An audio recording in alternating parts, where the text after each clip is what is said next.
So I want to help educate. I want to help create habitat. I want to help people get more out of their backyard, get more out of the birds, get more out of nature, let them understand more, because awareness is key. You know, we're addicted to awareness. So be aware of your surroundings. Be aware of what you're doing in your yard.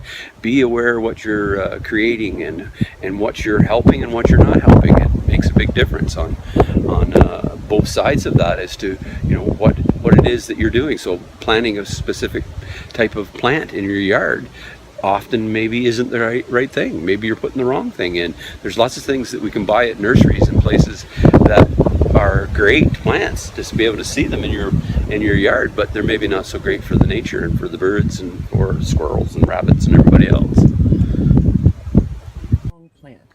Well, there's not only invasive species, but then there's toxic species that are available at nurseries that you can put in your yard, but aren't necessarily healthy for the things that live in your yard. Rabbits, birds, those types of things. There was a plant in Utah this winter that killed 74 elk in Utah because people had planted it through this development where the elk interacted and went through this neighborhood, and they were eating all these plants, and 74 elk died because they put the wrong plants in their yard. They were decorative, they were nice, they looked great, but they were invasive, they weren't native.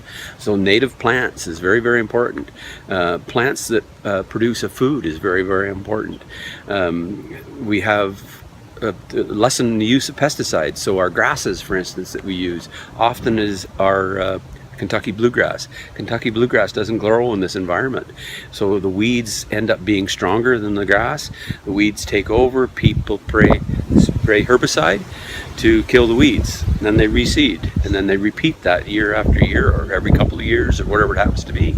Well, it's doing nothing for anyone. And so plant some meadow grasses, plant some shrubs, plant some wild flowers that grow low to the ground. You can get flowers that will grow 10 inches or you can get flowers that will grow 30 inches. So just think about it. Again, and it's an awareness thing, and it's thinking about how you can benefit you and your environment. And we got to remember, it's not all about the animals and this, it's about you. What are you putting in your yard? You know, what are you doing?